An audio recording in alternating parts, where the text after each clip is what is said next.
게임 마이크 쓰시는 분들 중에 헤드셋 마이크 좀 불편하셨던 분들, 또는 뭐 간단한 방송 준비하시는 분들, 그런 분들한테 이게 대안이 될 수 있을 것 같은데 왜 이렇게 귀여워?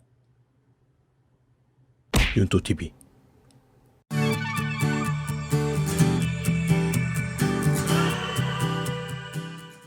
안녕하세요. 또요. 레이저에서 오늘은 이렇게 마이크를 보내주셨어요. 브랜드가 레이저다 보니까 게이밍 마이크일 텐데 이런 방식의 마이크 쓰시는 분들 많지 않을 거예요. 레이저의 세일앤 미니, 이렇게 색깔은 레이저가 자주 쓰는 세 가지 색깔이죠. 가격은 69,000원. 69,000원이라는 가격이 저렴한 가격은 아닌데 레이저라는 점에서 좀 저렴하게 느껴지는 것도 있어요. 저도 유튜브를 한창 시작할 때 마이크 굉장히 여러 개 써보고 많이 알아봤는데 한 가지 마이크만 써보면 좋은지 모르겠더라고요. 보통은 그냥 들리면 되는 거 아닌가 하는 생각이 들기도 하죠. 근데 다른 여러 가지 성향의 마이크나 더 좋은 음질의 마이크를 써보면 생각이 확 달라져요. 참고로 이 마이크는 단일 지향성 마이크예요. 단일 지향성이라는 말은 마이크 앞쪽의 소리 위주로 수음을 해서 목소리만 들어가야 되는 녹음을 하거나 원하는 방향의 소리만을 필요로 할 때 유용한 마이크고요. 그 반대로 무지향성 마이크는 그 공간의 소리를 방향에 상관없이 담아야 될 때, 현장의 소리를 그대로 담아야 할 때 쓰기 좋은 마이크예요. 그럼 바로 이 마이크 살펴보러 바로 가죠.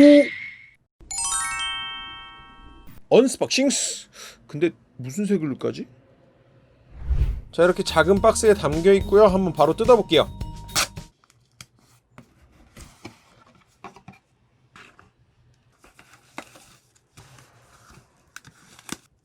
먼저 이렇게 케이블 들어있고요.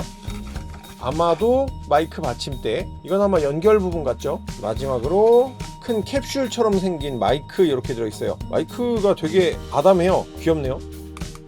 먼저 조립을 해보면 조립하는 거 그렇게 어렵지 않고요. 이렇게 돌려서 꼽게 돼 있고, 캡슐 같은 부분도 이렇게 돌려서 꼽으면 되는데, 요 꼽는 부분 보니까 일반적인 다른 마이크 거치대나 마운트에도 충분히 꽂을 수 있는 크기네요. 마이크가 이렇게 귀엽게 있죠. 손 사이즈로 봐도 뭐 제 손이 크긴 하지만 뭐 딱 손바닥만한 그 정도 크기예요. 심플하고 귀엽게 생겼네요. 그리고 이 케이블은 일반적인 케이블은 아니고요. 이렇게 가까이서 보시면은 좀 결이 나 있어요. 고무 재질로 되어 있긴 한데 뭐 퀄리티가 그렇게 나쁘진 않아요. 그리고 꼽는 부분은 이렇게 뒷부분에 있는데, 요게 꼽고 나면 흔들리지 않게 이렇게 케이블 홈에 딱 들어가는 그런 사이즈예요. 기존에 다른 마이크 쓸 때 보면 이 연결 부분이 좀 불안해갖고 별로였거든요. 근데 이렇게 해서 나온 거 보니까는 가격 대비 마감이나 뭐 이런 퀄리티는 굉장히 훌륭해 보여요. 그렇게 비싼 가격은 아니기 때문에 뭔가 레이저 감성도 어느 정도는 있고요. LED가 없는 점은 좀 아쉽긴 하지만, 그리고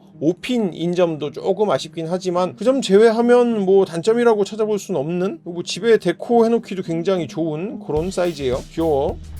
이제 마이크 사용 후기로 이어갈게요.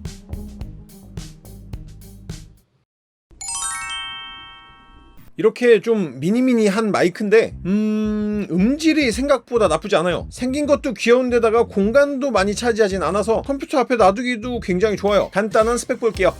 가로 60mm, 높이 161mm, 무게 280g에 14mm 콘덴서 캡슐이 들어간 마이크고요. 샘플 레이트는 최소 44.1kHz, 최대 48kHz, 비트 전송률 16비트, 폴라 패턴은 슈퍼 카디오이드로 주변의 잡소리를 줄이고 전방의 목소리만 수음을 하는 단일 지향성 마이크예요. 큰 각도로 움직일 순 없지만 어느 정도는 틸팅이 가능한 스탠드고요. 진동을 줄이는 내장형 쇼트 마운트를 가지고 있어요.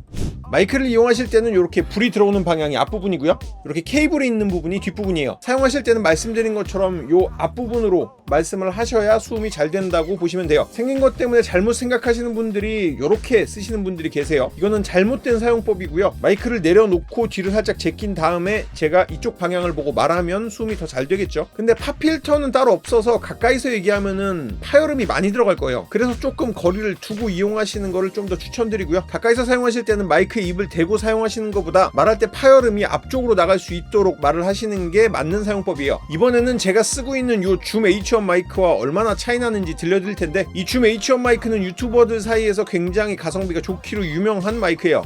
추가로 게임하시는 분들을 위해서 이 헤드셋 마이크도 같이 비교해 볼게요. 간장공장 공장장은 간공장장이고 된장공장 공장장은 공공장장이다. 간장공장 공장장은 간공장장이고 된장공장 공장장은 공공장장이다. 간장공장 공장장은 간공장장이고 된장공장 공장장은 공공장장이다. 앞집 팥죽은 붉은 팥죽이고 뒷집 콩죽은 햇콩 단콩 콩죽. 우리 집 깨죽은 검은깨 깨죽인데 사람들은 햇콩 단콩 콩죽 깨죽 죽 먹기를 싫어하더라. 앞집 팥죽은 붉은 팥죽이고 뒷집 콩죽은 햇콩 단콩 콩죽. 우리 집 깨죽은 검은깨 깨죽인데 사람들은 햇콩 단콩 콩죽 깨죽 죽 먹기를 싫어하더라. 앞집 팥죽은 붉은 팥죽이고 뒷집 콩죽은 햇콩 단콩 콩죽. 우리 집 깨죽은 검은깨 깨죽인데 사람들은 햇콩 단콩 콩죽 깨죽 죽 먹기를 싫어하더라. 그리고 이 마이크 방향에 따른 소리 들려드릴게요. 원래 그냥 이런 일반 마이크는 앞에서 말하면 다 들어가요. 근데 이 마이크는 이렇게 뒤에서 얘기하면 소리가 훨씬 작아졌죠. 그래서 이렇게 앞쪽에서 정확하게 얘기할 때만 제 목소리가 정확하게 들어가요. 마이크 위치가 꽤 중요해지는 그런 마이크겠죠. 자, 이제 바로 마무리. 자, 가격 대비 음질은 꽤 뛰어나다고 생각해요. 방송하시는 분들도 이 정도 마이크면 처음 사용하기에 충분히 괜찮을 것 같고요. 이 마이크를 이렇게 풀면 마이크 스탠드에 따로 꼽아서 사용할 수도 있어요. 그래도 이 마이크의 가장 큰 장점은 이렇게 놓고 써도 이질감도 전혀 없고 디자인적으로도 데코해놓기 진짜 괜찮은 마이크 같아요.